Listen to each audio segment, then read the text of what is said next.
আসসালামু আলাইকুম, সবাই কেমন আছেন? আমি আলহামদুলিল্লাহ ভালো আছি।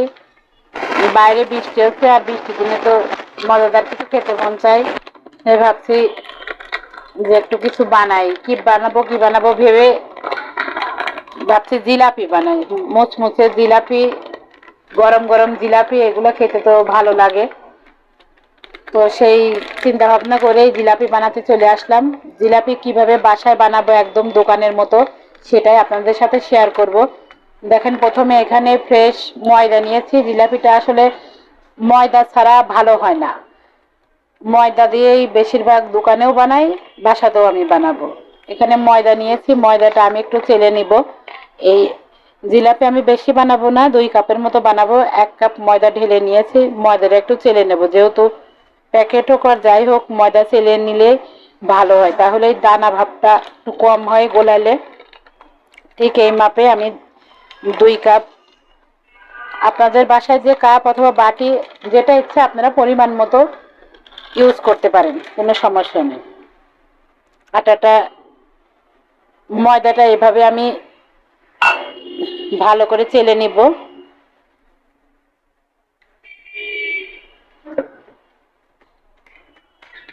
সবসময় ময়দা কিংবা বেসন দিয়ে যদি কোনো কিছু বানান, আগে এভাবে চেলে নেবেন, তাহলে ভালো হয়। ময়লাও যে থাকে সেটাও বেরিয়ে যায়। আর এই দেখেন, এই যে গুটি গুটি এগুলো এগুলো হয়ে যায়।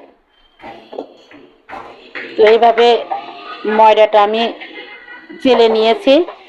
এখন এর মধ্যে আমি ঘি দিয়ে দেব।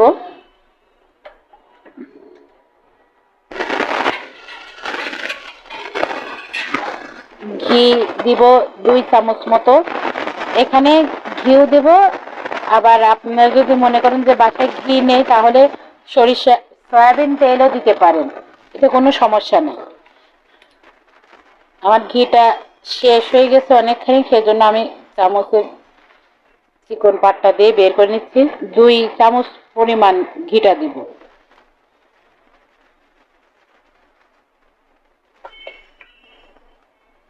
ঘিটা দিয়ে দিলাম।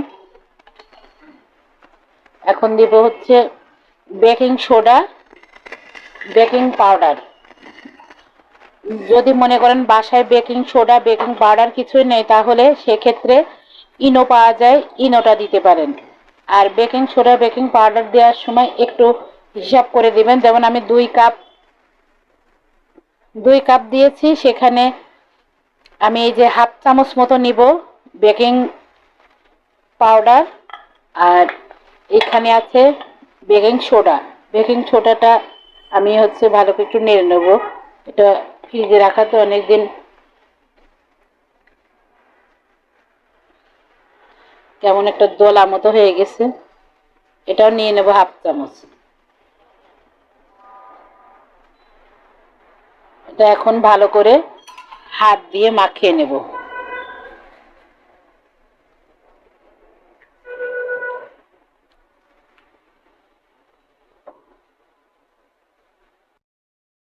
এভাবে ভালো করে আটাটা ঘির সাথে, ঘি যে দিয়েছি সেই ঘিয়ের সাথে ভালো করে মাখিয়ে নেবেন।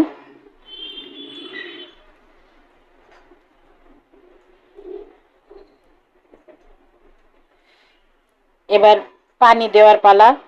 পানিটা আমি দেখেন এরকম 1/2 কেজির একটা গ্লাস নিয়ে নিয়েছি। এই গ্লাস পরিমাণ 1/2 কেজি পানি, কিন্তু এত পানি দিব না, কেননা এখানে 1 পোয়া 1/2 কেজি আটা আছে। 1/2 কেজি আটার ক্ষেত্রে এখানে 1 পোয়া পরিমাণ পানি যাবে। পানিটা একটু নিজেদের আন্দাজ মতো করে নিতে হবে, কেননা জিলাপির যে জিলাপির যে দলাটা, মানে গোলাটা আমরা বানাই, সে গোলাটা তো একটু ঘন বেটার হয়। আর আমরা অনেক সময় দেখা যাচ্ছে যে তেলে ভাজা পিঠে বানাই না, সেটা তো পাতলা হয়।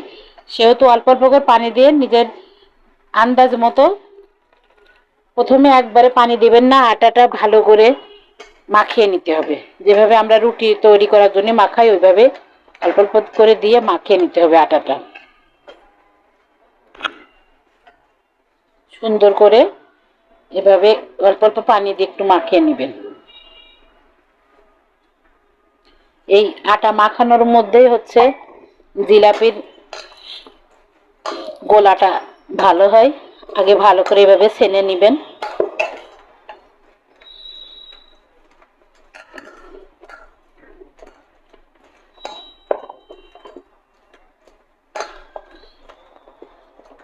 এটা যত মাখানো যাবে তত জিনিসটা মোলাম হবে, আর মোলাম হলে তো জিলাপিটা ভালো হবে। এবার আমি পানি দিয়ে দিলাম, এখন ভালো করে ফেটিয়ে নেব।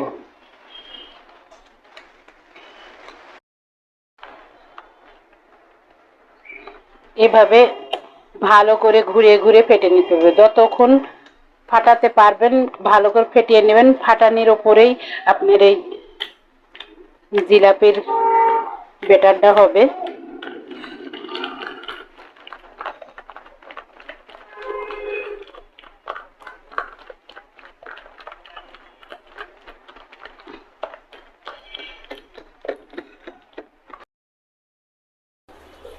এখন চিনি শিরাটা বানিয়ে নিব। 2 কাপ ময়দা যেহেতু নিয়েছি সেহেতু 2 কাপও চিনি নিব। 2 কাপ চিনি পরিমাণ যদি নেন তাহলে 1 কাপ পরিমাণ পানি দেওয়া লাগবে। চিনিটা মেপে নিচ্ছি।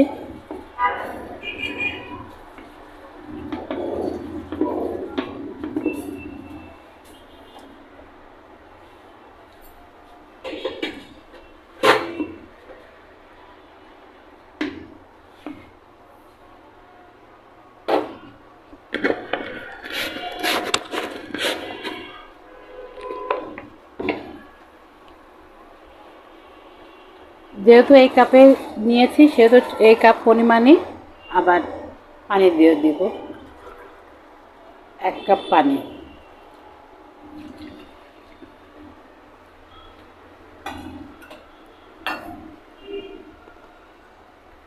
ভালো করে একটু নেড়ে চিনিটা একটু গুলিয়ে নেব। এবার শিরাটা চুলায় বসিয়ে দিব, দিয়ে ভালো করে নাড়তে থাকবে।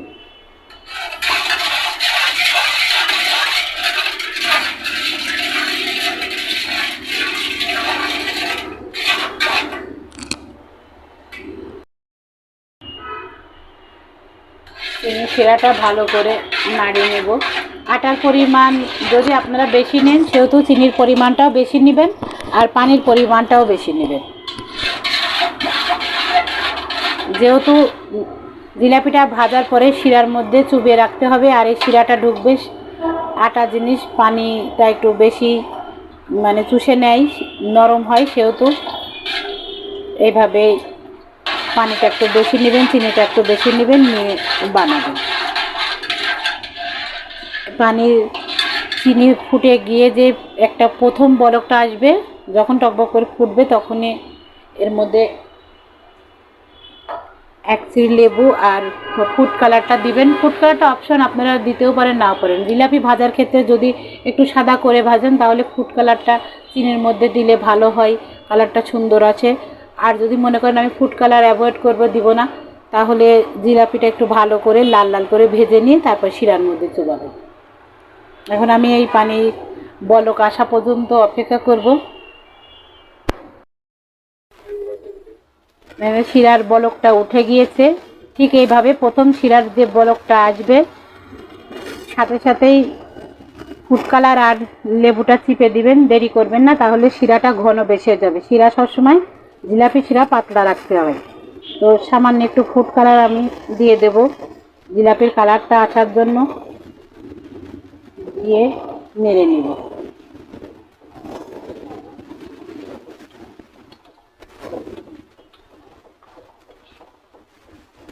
আর লেবুটা চিপে দিব। লেবুটা দিলে শিরাটা ঘন হয় না, পাতলাই থাকে।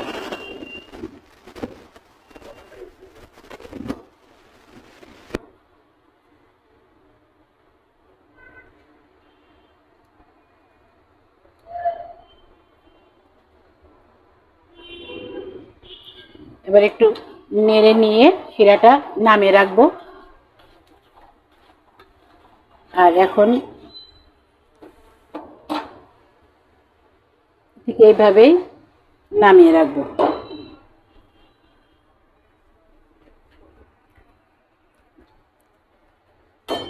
এখন জিলাপিটা ভাজার পালা।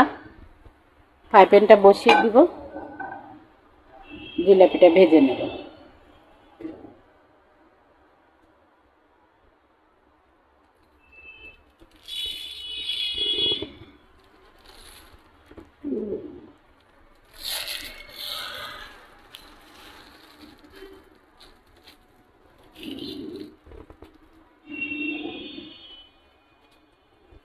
ফ্রাই প্যানটা একটু গরম হয়ে আসলে তারপরে তেল দিয়ে দিব ভাজার জন্য।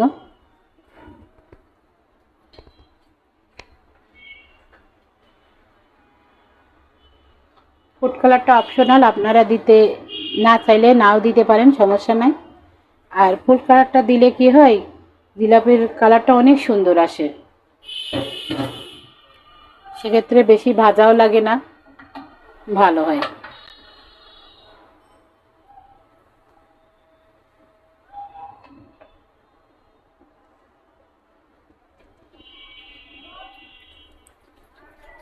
ফ্রাই প্যানটা গরম হয়ে এসেছে, এখন তেল দিয়ে দিব।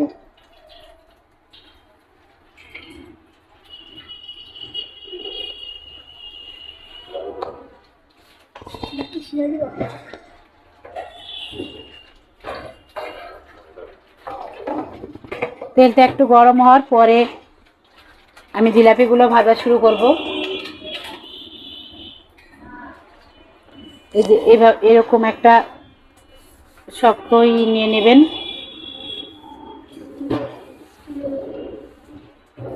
এভাবে যদি বাসায় না থাকে তাহলে হচ্ছে একটা শক্ত কাঠি দিয়ে যাতে জিলাপিটা উল্টানো যায় ধরে, সেরকমও একটা কিছু নিতে পারেন। আর যদি তাও না থাকে তাহলে হচ্ছে চিমটি, চিকেন চিমটি যেটা আছে ওটাও নিয়েও উল্টাতে পারেন, আর না হলে খুন্তি দিয়েও উল্টাতে পারেন।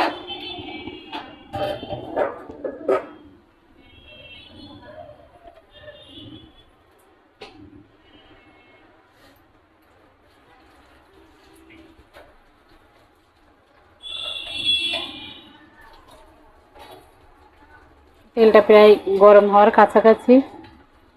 বাইরে বৃষ্টি হচ্ছে তো এই জন্য গ্যাসের পরিমাণ তাপটা একটু কম, গ্যাসটাও একটু কমের দিকে দেখছি, অনেক বেশি গ্যাস না, মিডিয়াম আঁচে হচ্ছে।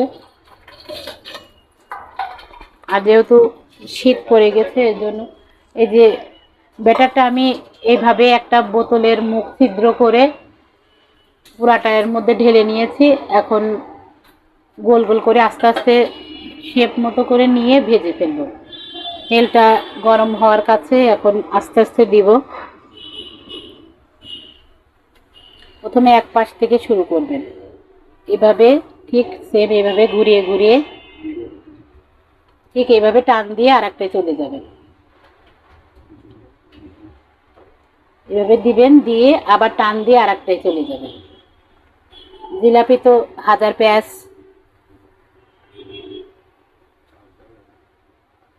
ঠিক এভাবে টান দিয়ে এসে আবার এভাবে ঘুরিয়ে ঘুরিয়ে আবার চলে আসবে।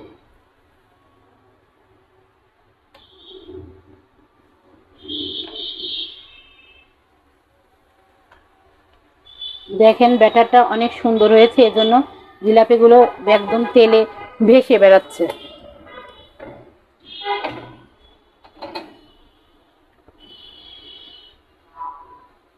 ব্যাটারটা দেখেন কত সুন্দর হয়েছে, এজন্য কি সুন্দর ভেসে বেড়াচ্ছে।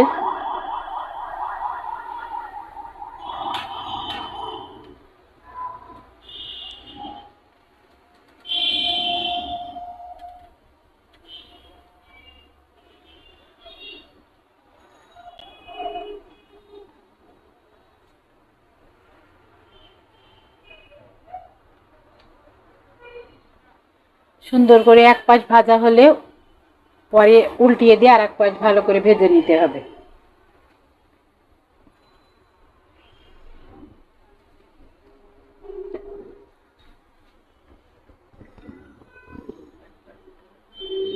এবার একটু উল্টিয়ে দিব, এভাবে উল্টিয়ে দিবেন।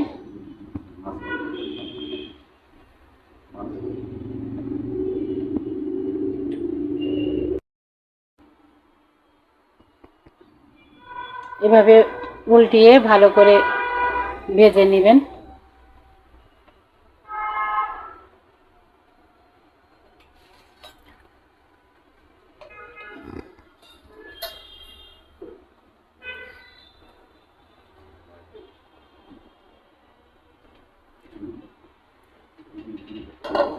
এখন এইভাবে গরম গরম ভাজার থেকে তুলে জিলাপিটা শিরার মধ্যে দিয়ে দিতে হবে। সুন্দর একটা ভাজা কালার এসেছে, এর চাইতে বেশি আর ভাজবো না, এবার তুলে ফেলবো।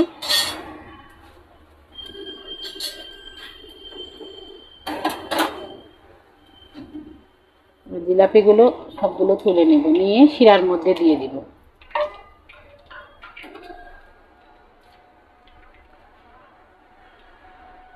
এভাবে শিরার মধ্যে দিয়ে দিব।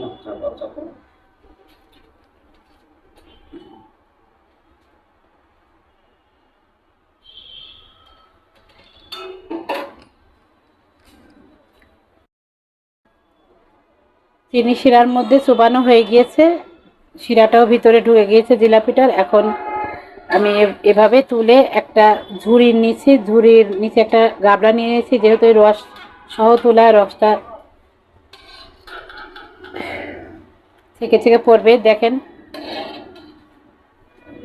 কত সুন্দর জিলাপি হচ্ছে, একেবারে অবিকল দোকানের মতো।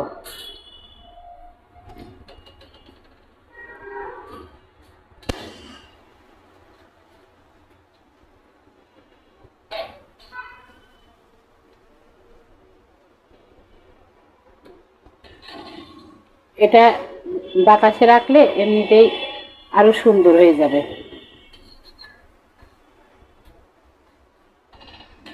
দেখেন একদম দোকানে তৈরির মতো, দোকানে ঠিক যেভাবে তৈরি করে ঠিক সেভাবে জিলাপিটা বানিয়ে নিলাম।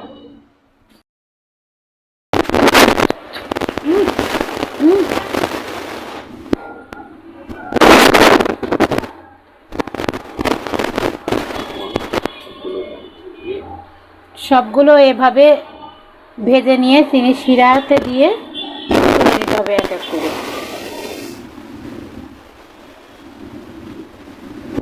গরম এইভাবে জিলাপি ভাজা আসলে বৃষ্টির দিনে অনেক মজার একটা খাবার। এবারে বাসায় বানিয়ে দেবেন। বাসায় সব জিনিসই বানালে পুষ্টির অভাব হয় না, কিন্তু বাইরেটা কিনে না খাওয়াই ভালো।